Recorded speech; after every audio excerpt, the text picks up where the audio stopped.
You are watching KAVU 25, News Now at 6. Good evening and thank you for joining us. I'm Amaya Norman. A deadly crash in Lavaca County Friday morning has left 2 people dead and shut down a major highway during early morning traffic. The crash happened just after 6:15 a.m. on U.S. Highway 90, about 3 miles east of Hallettsville. Authorities say 55-year-old Gregory James Dortez was driving along the highway when another vehicle crossed into his lane. The 2 vehicles collided head-on, hitting front left sides. Dortez's vehicle then ran off the road and rolled over. He was pronounced dead at the scene. The second driver, who was born in 2009, also died in the crash. At this time, authorities have not released the name of the younger driver, and the cause of the crash remains under investigation. And a deadly fireball on Interstate 35 in Central Texas closed all lanes overnight. A tractor trailer was seen fully engulfed in flames and some explosions were reported. The Bill County Sheriff Department reports there are fatalities, but have not released any other information. It happened Friday night just after 9:30 near exit 306 in Troy, Texas. Lanes were closed and reopened earlier this morning. A piece of Victoria rich Black history came back to life this weekend as former students of F.W. Gross High School gathered to celebrate their legacy. Former students of F.W. Gross High School came together to share memories, laughter, good food, and reflect on the road they've walked, not just as classmates, but as African Americans who overcame barriers through strength and education. The school, originally known as the Victoria Colored School, was officially renamed as F.W. Gross High School on January 2nd of 1936. For decades, it served as the only school in Victoria for Black students during segregation. Each year, alumni hold a reunion, not only to reconnect, but to honor the legacy of those who paved the way for future generations. Well, it's very important because it marks a transition, really, from an old system into a new system. And fortunately, I was so well prepared by F.W. Gross, I had no difficulties advancing in advanced education. F.W. Gross closed in the mid-1960s during integration, but the spirit of the school still lives on. A prominent bank is about to grow even larger in the Crossroads. 25 News Now reporter Ray Mosley spoke with South Texas Prosperity Bank Chairman John Zacek to learn more. Prosperity and American Bank have decided to come to an agreement and merge businesses. With Prosperity Bank being present in 70% of Victoria, Prosperity Bank Chairman John Zacek says the expanding banks will enhance their presence in the South Texas region. Us having the 6 locations here in Victoria, soon to be 7, is really critical to that because you want that customer service to be second to none. This merging deal will equal to $321.5 million. With this deal, American Bank will keep its employees and they'll work alongside Prosperity Bank to focus on relationship banking. It's not just about the transaction. It's not, we don't just want your mortgage loan, or we don't just want your car loan or to finance your business. We want you to have a relationship with the bank. Prosperity Bank currently operates 283 full-service banking locations in Texas. It's already the largest agricultural bank in the state. This merger will make Prosperity Bank one of the top 5 banks in Texas. Ray Mosley, KAVU TV, 25 News Now. As temperatures rise across the Crossroads, so do encounters with unexpected wildlife, including alligators. It was just another morning run until our meteorologist, Jacob Lozano, spotted an unusual sight crossing West Red River Street, an alligator making its way through the area. A month ago, Victoria County Animal Service recovered a 5-foot gator along Zacklands Parkway, one of the largest the department has dealt with this year. It's no surprise to locals, especially with warning signs posted around parks in the area, including one on West Red River Street, reminding visitors to be aware of alligators. With the heat turning up this summer, it's not uncommon for gators to become more active. often looking for water or a shady spot to cool off. So if you're out enjoying the park or trails, be cautious. Don't approach the alligator, don't feed it, and if you see one, the safe move is to turn around and give it space. For dangerous animal sightings, you can contact Victoria County Animal Service. Now let's go to Jacob Lozano, the one who spotted the alligator, to give us a first look at our weather. Jacob. Yes, Amaya. Well, I was trying to beat the rain, so I got my little run in the morning, but it kind of got cut short because of that little alligator that had popped there. Probably about 6-7 feet is what I estimated there based off the road. But we did get the shower activity that moved in here right around 11 o'clock noon time frame, and it's really began to dissipate here for us. But look at that, anywhere from 2 to a little bit, 1.5 inches, closer to 2 inches, what we saw there in the blue shaded, purple indicating the 2. A little bit closer to 3 inches there around Edna, but more along the coastline. Didn't really see too much, about 1/10 of an inch, 1/2 inch of rain down there in Refugio.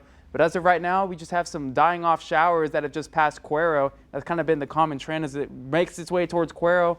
It really begins to dissipate here for it. But as of right now, partly cloudy skies throughout the region. 87 degrees is what we're at right now, with the winds coming out of the south at about 8 miles per hour. But temperatures are going to be on the rise, and we're going to be talking about that coming up. Amaya? Thank you, Jacob. In May, a typical ride on a city bus took a dangerous turn when a man pulled a knife on the bus driver in Texas. But a fearless passenger stepped in to save the day. Now, city leaders are honoring his bravery. A warning, some viewers may find this report disturbing. A critical moment for Longview resident Corey Street as a routine bus ride turns into chaos when a man attacks the bus driver while holding a knife. When I saw the knife close to the guy, I didn't want him to get hurt. On May 31st, after Street got on the bus after work, another passenger, he says, was acting aggressively. It started as shouts at the bus driver. This interaction, he says, caught his attention as he felt it escalating. But the situation went further than he ever anticipated. The bus driver saw a police officer beside us. So he was honking, but the police officer never saw him. So that's when the suspect said, so you thought he was going to save you. In the video, the man can be seen pulling a knife and fighting with the driver before Street grabs a hold of the man who was attacking the bus driver, wrestling him over to the door and signaling to open the door before throwing the man off of the bus. That was like a TV moment when you see someone going crazy like that and you're like wondering who's going to make a move or do anything. So it seemed like I just had to do something at the time just to protect the bus driver. At tonight's council meeting, Mayor Kristen Ishihara and City Council recognized Street for his actions, calling him a hero. To watch someone physically pick up another and remove them for the safety of someone, I just thought, my gosh, and so he is a hero. I don't consider myself a hero. I just tried to help somebody at the time. Street saying he still plans to ride the bus and would do it all over again. I just got off the bus and prepared for it. If it have to happen again, hopefully it won't ever happen again. A search is underway for a New Orleans inmate who was mistakenly released from the Orleans Parish Jail. Officials say Khalil Bryant was mistakenly released due to a misidentification between two individuals with a similar last name. He is facing multiple violent charges, including illegal possessions of stolen property, possessions of drugs, and a resistance of an officer. The charges against Mr. Bryant include possession of stolen property, possession of drug paraphernalia, and resisting an officer. Additionally, he has an active warrant from Criminal District Court Section H for aggravated assault with a firearm, domestic abuse, child endangerment, and home invasion. He was, at the time of his release, he was also being held as part of a warrant for Jefferson Parish. An internal investigation has been launched and all victims in the matter have been notified. Economists expect that the development of solar and wind farms nationwide will slow and electricity prices will rise in the coming decade because of significant rollback to tax credits that benefits those industries. To read this full Texas Tribune article, visit our website at crossroadstoday.com. And for more on today's news story, come to crossroadstoday.com. Don't forget to submit your birthday wishes. Carolina Estrain and Parker Cox will read them live on 25 News Now Sunrise. You can also submit a local military hero so we can recognize them. A frightening moment in the sky, what caused a Southwest airline plane to suddenly swerve to avoid another aircraft, coming up. And the shower activity has dwindled down for the day, but we could be seeing some more showers tomorrow. We'll be talking about that coming up in weather.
Welcome back. You're about to meet a Texas man born and raised who was detained by ICE. He said it took nearly 2 hours to convince the agents that they had the wrong person. I was born in College Station, Texas. Like, there's no way, like, what's going on? And they said, no, we're going to do our investigation. 33-year-old Miguel Angel Ponce Jr. says ICE agents pulled him over Wednesday morning as he was leaving for work in Southeast Houston. And I gave him the ID, and when I went back down to put my wallet in my console, he's like, get out of the car. Home surveillance video from a neighbor captured the moment. Pretty much felt kidnapped. You know, they just put me in there, said I have a deportation order, put me in handcuffs, and took me to another location. Miguel says he repeatedly told them he was born in the U.S. That's what he told you? Yeah, I've had a prior encounter with ICE. And have you had a prior encounter? No, I've never, you know. So I was even more confused then. Miguel says they never showed him a warrant, just a photo of someone they claimed he looked like. And he said they didn't have a name that matched his. Did they show you who they were looking for? So they kind of flashed a picture at me. They're like, hey, this is you. And I'm like, okay, well. Nearly 2 hours later, Miguel says he convinced them to compare tattoos. That's when agents finally released him.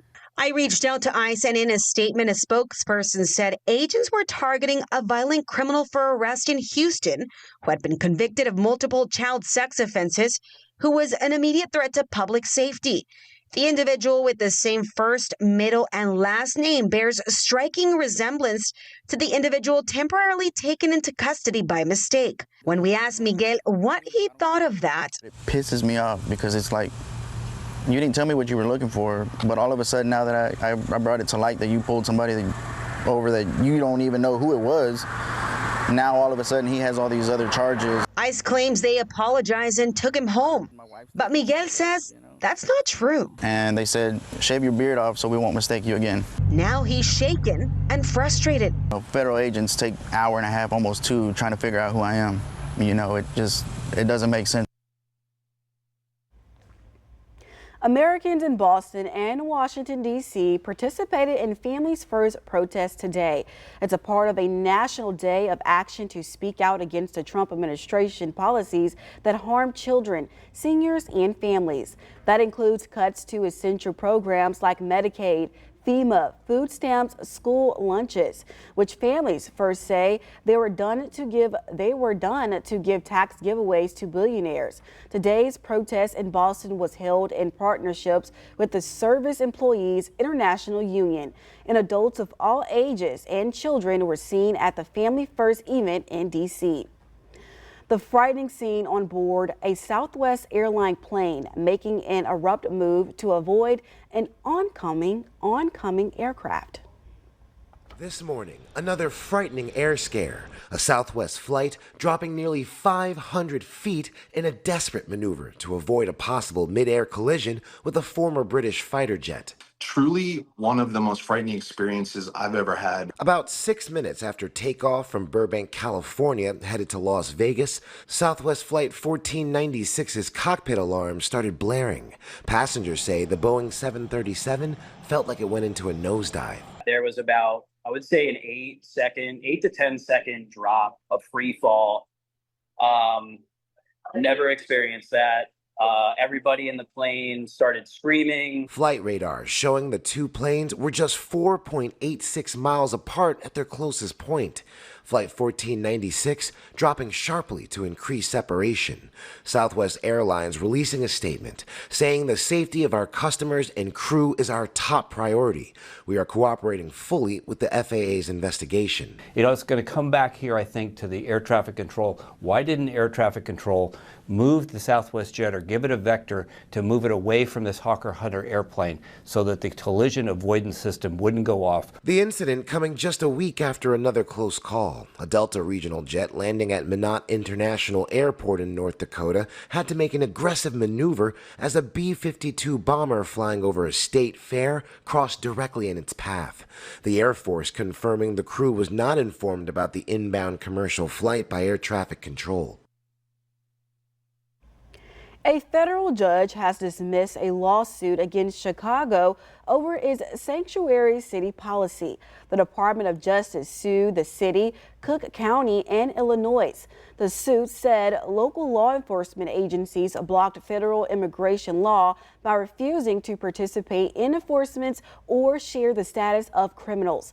In her dismissal, a U.S. District Court judge said the federal government cannot legally force states to carry out a federal regulatory program. The case was dismissed without prejudice, but which means it can be appealed or refiled ahead of an August 22nd deadline. Experience our digital streaming service Crossroads Today Plus. Stream our daily newscasts and much more using your connected TV. Just download Crossroads Today Plus on your Roku, Amazon Fire TV, Apple TV, or Android TV. Search Crossroads Today Plus. Well, the cloud cover is starting to move on out of here, but it's going to be reappearing here as we head through the nighttime. We'll be talking about the rain chances for tomorrow coming up after the break.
Well, I hope some of y'all got some shower activity. I know not everybody saw some, but some places did see a good amount of rain. But the shower activity has started to dwindle down for the day here as starting to see lighter showers continue to move on through the Cuero region there. But we're going to be seeing cloud cover begin to persist here through the nighttime, as well as possibly seeing some little pockets of maybe a light shower here by 3 a.m.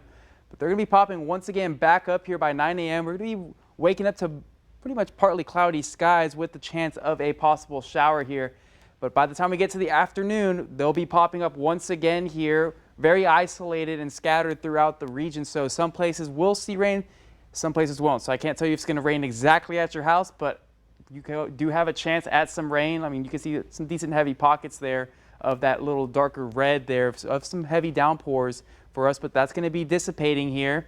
And as we head to Monday, well, keeping it about 20%, maybe more shower activity around the Wharton County area, but look at that, the skies are going to be clearing up because temperatures are going to be rising up as well for us here. Now, the 3-day raincast we got here through Sunday. There we go. So purple indicates about 2 inches of rain. So we could see anywhere from 1 to 2 inches of rain possible here. Looking like about the Cuero region is where we're going to be seeing that here by 12 a.m. here on Monday. Any additional rain for Monday as well? Well, we could possibly see that here for us in the crossroads for the next 3 days. Now, right now, we've got partly cloudy skies. Temperatures only got to 89 degrees. We were at 99 here on Thursday. Didn't really get much at the airport, though. We're still lacking about 2 inches for the month of July, but up about 5 inches for the year. But temperatures are going to be rising up, as well as our atmosphere will be drying up as well, as we have high pressure that was once looming over us is going to be re-expanding here, making its way down here towards South Texas. Temperatures are going to be actually rising up pretty significantly here by the middle of the week, as we really just are stuck in this bubble of just hot air. But then we go ahead and look towards Thursday, and we start to see this little opening right there. Could bring us a chance of some more tropical showers here with that opening from the high pressure. So rain chances look like they may return for us here Thursday and Friday of next week. However, temperatures are going to be relatively really high. So heat index value as of right now, 103 for tomorrow. We'll be jumping to 105, close to 106 for tomorrow on Monday, 103 Tuesday, 105 here Wednesday and Thursday. But temperatures, let's just say, will be close to triple digits around that time frame of Tuesday and Wednesday. So daily planner tomorrow. Going to be seeing a little bit of shower activity possible in the morning, relatively the afternoon times when I'm going to see some more scattered showers, maybe an isolated thunderstorm associated with that. The temperatures are going to be back into the 90s.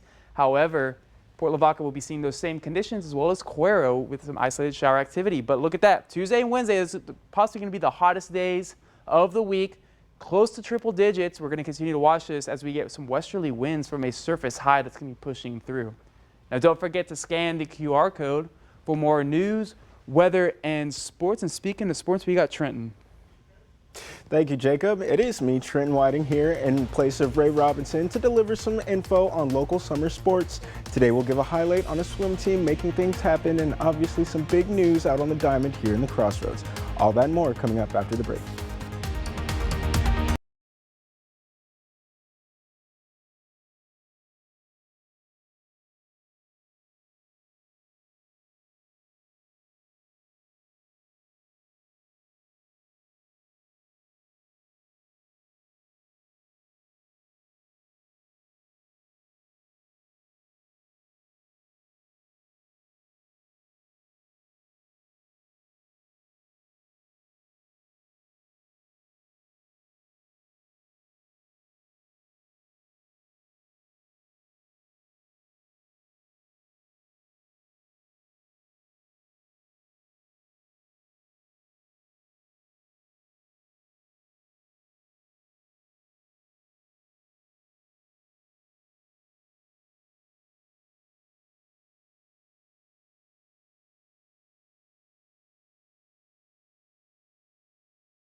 All right, what's up, Crossroads? We'll start with the team our very own Max Williams spoke to yesterday, the Victoria Wahoos, who competed in regionals last week. We heard from 2 swimmers yesterday about their performance, while we'll highlight another swimmer in Dominic Caglione, who performed well in his competitions and has more to come in the future. In all of my events, I got 2 first places and 2 second places. Next year, I'm going to nationals. All right, Dominic, well, good luck, and we'll hear from a former swimmer turned coach in our 10 o'clock show to get some insight on how she's helping these swimmers get ready to compete.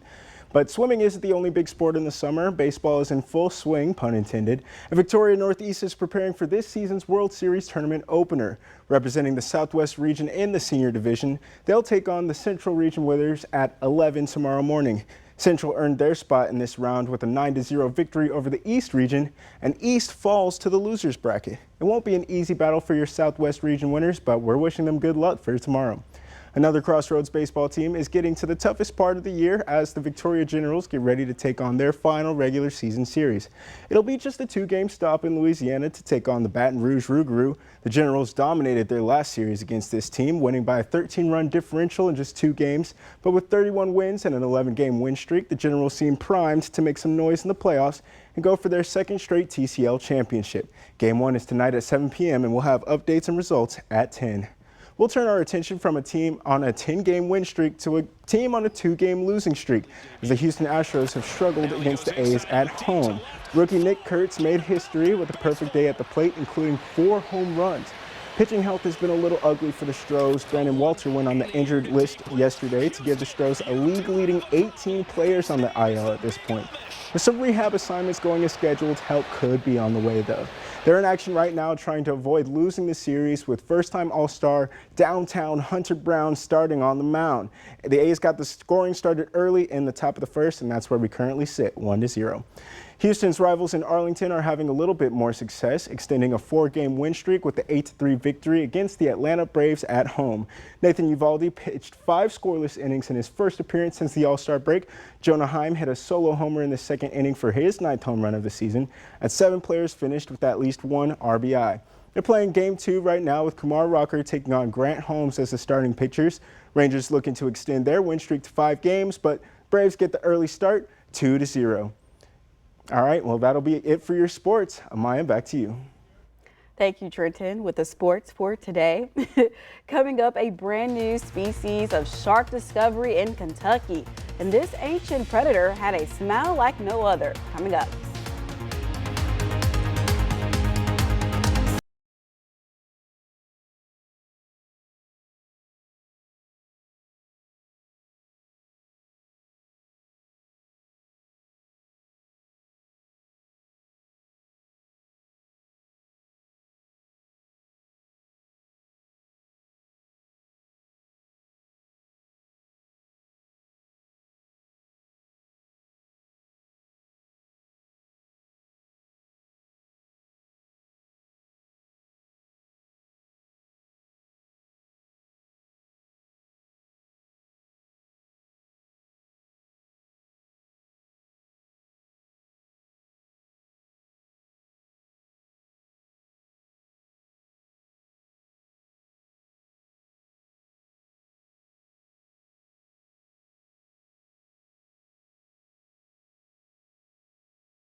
Grab your cell phone to scan this QR code. This is our quick response code to download the Crossroads Today app. You can watch us anytime, anywhere, get breaking news alerts, and vote in our viewer polls. Submit news, tips, and photos, and you will know all about our ongoing contests. A new species of sharks millions of years old has been discovered in Kentucky. The ancient shark named Macadam's olsoni had a distinctive curved row of teeth.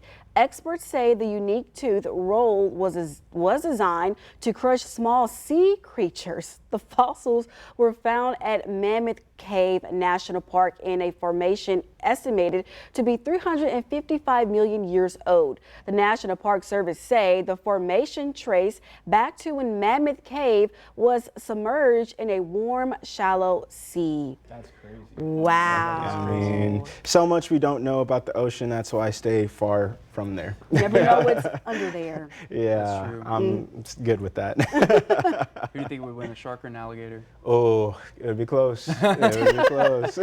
I'm going with the alligator. Well, if you plan on, let's say, running, we'll be talking about shower activity possible in the afternoon time for us here. Keeping it at 94 for the high. 98, 99 is what we're seeing Tuesday and Wednesday. Heat index values will be close to 105, anywhere from 105 to 110. So make sure we stay hydrated this week. Then we're going to be talking about maybe some more shower activity, a little window that we're looking at that could be open for about a 20% chance of rain here for Friday and Saturday. So maybe something else we could look forward to over this hot work week that we're going to be experiencing. Absolutely. Funny you say something about gators. You know, I was actually walking my pet gator earlier and he got away. Oh, so no if you guys way, happen so that to is your gator at the park? Oh my gosh, you I need to go totally missed get it. Well, thank you for joining us. We hope you be with us for tonight. 25 News Now, weekends at 10. See you.